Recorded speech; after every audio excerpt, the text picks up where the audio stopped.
बिस्मिल्लाहिर्रहमानिर्रहीम। अस्सलाम वालेकुम। Welcome to a new video. आज की वीडियो में हम लोग नाउन और उसकी टाइप्स को डिस्कस करेंगे। जी हाँ, आज से हम लोग इंग्लिश के लेक्चर्स भी अपलोड करना शुरू करेंगे and I will try to upload the videos regularly.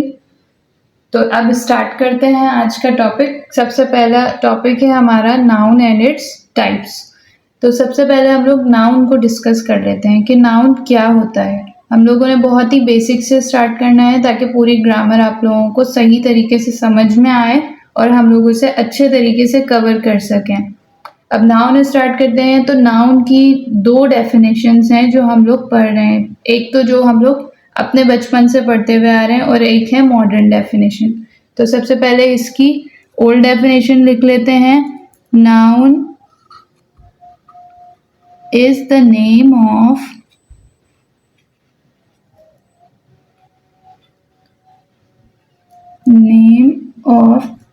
a person,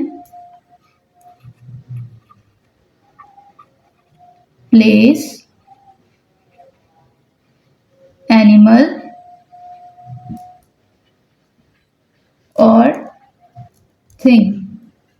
तो ये इसकी फर्स्ट डेफिनेशन है कि नाउन जो है वो नाम है किसी भी शख्स का, किसी भी जगह का, किसी भी एनिमल का या किसी भी चीज़ का। अब दुनिया में जो है, पूरी दुनिया को आप समझें चार चीज़ों के अंदर कैटेगराइज कर दिया गया है। यानी अगर जितने भी पर्सन्स दुनिया में मौजूद हैं वो सारे पर्सन्स की कैटेगरी में आ जाएंगे। जितनी भी प्लेसेस हैं वो सब, पूरी जितनी भी अर्थ पर प्लेस है वो सब कुछ प्लेस की कैटेगरी में आ जाएगी। जितने भी एनिमल्स हैं वो सारे इनकी कैटेगरी में, और बाकी जो चीज़ें रिमेनिंग रह जाती हैं वो सब कुछ थिंग्स की कैटेगरी में आ जाएगा। यानी पूरे यूनिवर्स को चार चीज़ों के अंदर कैटेगराइज कर दिया गया है और उनके नाम को हम नाउन कहते हैं। Noun is simply the name. Noun की जो सेकंड डेफिनेशन है हमारे पास वो है noun is a naming word. ये हमारे पास इसकी मॉडर्न डेफिनेशन है। इन सब चीज़ों को प्रिसाइज करके हमने लिख दिया noun is a naming word. यानी हमने कैटेगरीज को ख़त्म कर दिया। बस पूरे वर्ल्ड को, पूरे यूनिवर्स को ही हमने एक साथ दो लफ्ज़ों में समराइज कर दिया कि हर चीज़ का ही कोई ना कोई दुनिया में क्योंकि नाम होता है। तो जो भी चीज़ें हैं जिनका कोई ना कोई नाम है, उस नाम को हम लोग क्या कहते हैं? नाउन कहते हैं। अब इसको थोड़ा सा ज़्यादा सिंपल करने के लिए हम अगर किसी भी इंसान का नाम देखें, फॉर एग्जांपल महानूर, तो वो एक नाउन है। किसी भी चीज़ का नाम देखें, for example sofas, for example this is a pen, marker, तो इसका भी जो है ये क्या है? नाउन है। हर चीज़ का एक नाम होता है। अब नाम की ज़रूरत क्यों पड़ी? क्योंकि हम लोग किसी भी चीज़ को डिफ्रेंशिएट नहीं कर पाते, किसी भी इंसान में डिफ्रेंशिएशन नहीं कर पाते अगर उसका कोई नाम ना होता। Noun is basically the identity of any person or anything by which he or she or any other thing is identified. अब बात करते हैं टाइप्स ऑफ नाउन की। बेसिकली इसकी 5 टाइप्स होती हैं, लेकिन सबसे पहले हम लोग इसकी फर्स्ट और सेकंड टाइप को डिस्कस करते हैं।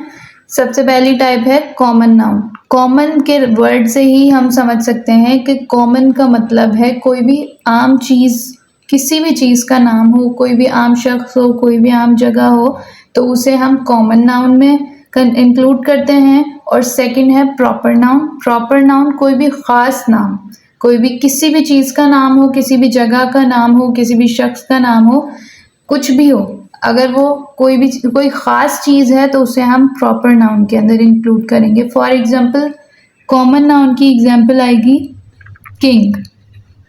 अब किंग का जो लफ्ज़ है वो हम बहुत सारे किंग्स से रिलेट कर सकते हैं कि मतलब बहुत सारे किंगडम्स में बहुत तरह के किंग्स गुजरे हैं। लेकिन अगर हम प्रॉपर नाउन में इसे लिखें तो we can write the example as King Faisal. King Faisal is a proper noun क्योंकि किंग फैसल, हमने किंग के साथ एक नाउन को रिलेट करवा दिया है, एक नाउन को इसके साथ कंबाइन कर दिया है, इसलिए अब ये बन गया है प्रॉपर नाउन। इसी तरह से कॉमन नाउन में दुनिया में जगह बहुत सारी हैं, places is a common noun. तो अगर हम लिखें सिटी, तो सिटी जो है वो आएगा कॉमन नाउन में, क्योंकि दुनिया की बहुत सारी कंट्रीज में बहुत सारे सिटीज हैं।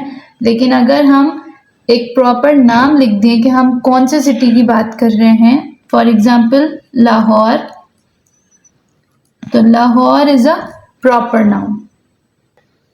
थर्ड टाइप है नाउन की कलेक्टिव नाउन। अब कलेक्टिव का वर्ड जो है वो कलेक्शन को रिप्रेजेंट कर रहा है, यानी कि एक से ज़्यादा चीज़ों को रिप्रेजेंट कर रहा है। तो ऐसा नाउन जो अपने पीछे किसी बहुत बड़े ग्रुप को, बहुत सारी चीज़ों को रिप्रेजेंट करता हो, उसे हम कलेक्टिव नाउन कहते हैं। जैसा कि हम एग्जाम्पल में ले सकते हैं आर्मी। आर्मी रिप्रेजेंट कर रही है बहुत सारे सोल्जर्स को बिहाइंड इट। हम क्लास की एग्जाम्पल ले सकते हैं, क्लास रिप्रेजेंट कर रही है स्टूडेंट्स को। क्राउड की एग्जाम्पल ले सकते हैं कि क्राउड रिप्रेजेंट करता है बहुत सारे लोगों को। तो वो लफ्ज़ जो कि अपने पीछे एक बहुत बड़े ग्रुप को रिप्रेजेंट कर रहा हो, ग्रुप उस वर्ड में समराइज होता हो, तो उसे हम कलेक्टिव नाउन कहते हैं। Type of noun we have is abstract noun. अब एब्स्ट्रैक्ट का मतलब होता है ऐसे नाउन्स जो कि रिप्रेजेंट करते हैं किसी भी आइडिया को, किसी भी क्वालिटी को या फिर स्टेट को। तो उन नाउन्स को हम कहते हैं एब्स्ट्रैक्ट नाउन्स। यानी ये जो चीज़ें हैं ये किसी भी कंक्रीट थिंग को रिप्रेजेंट नहीं करती। कंक्रीट का मतलब है मटेरियल थिंग्स, यानी कोई फिजिकल थिंग्स जो होती हैं उनको रिप्रेजेंट नहीं करता ये नाउन। ये नाउन रिप्रेजेंट करता है आइडियाज़ को, क्वालिटीज़ को और स्टेट को, जैसे कि ट्रुथ, डेंजर। इसके अलावा ये फीलिंग्स को, इमोशंस को, जैसे कि हैप्पीनेस, सैडनेस, इन सब को जो लफ्ज़ रिप्रेजेंट करते हैं, जो नाउन्स रिप्रेजेंट करते हैं, उनको हम कहते हैं एब्स्ट्रैक्ट नाउन्स। फिफ्थ टाइप है नाउन की हमारे पास कंक्रीट और मटेरियल नाउन, यानी इसे हम कंक्रीट नाउन भी कहते हैं या फिर मटेरियल नाउन भी कहते हैं। अब इन दोनों लफ्ज़ों से आपको ये बात तो समझ में आ रही होगी कि ये ऐसे नाउन्स हैं जो कि फिजिकल थिंग्स को रिप्रेजेंट करते हैं, जो कि हार्ड हैं। कोई भी सॉलिड थिंग्स जो होती हैं उनको रिप्रेजेंट करने वाले जो भी नाउन्स हैं उन्हें हम कंक्रीट और मटेरियल नाउन की कैटेगरी में इंक्लूड करते हैं। अब इसकी एग्जांपल्स हम ले सकते हैं, क्योंकि फिजिकल थिंग है, कोई भी सॉलिड थिंग है। आप किसी भी तरह का नाम हो, जैसे कि पासपोर्ट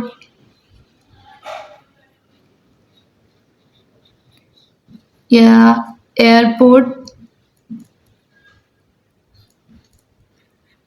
या फिर गार्डन, जो भी मटेरियल थिंग्स हैं, यानी कि जिसमें कोई ना कोई मटेरियल इंक्लूड है, वो किसी न किसी मटेरियल से बनी हुई हैं, तो उन सारे नाउन्स को हम लोग मटेरियल या कंक्रीट नाउन कहते हैं।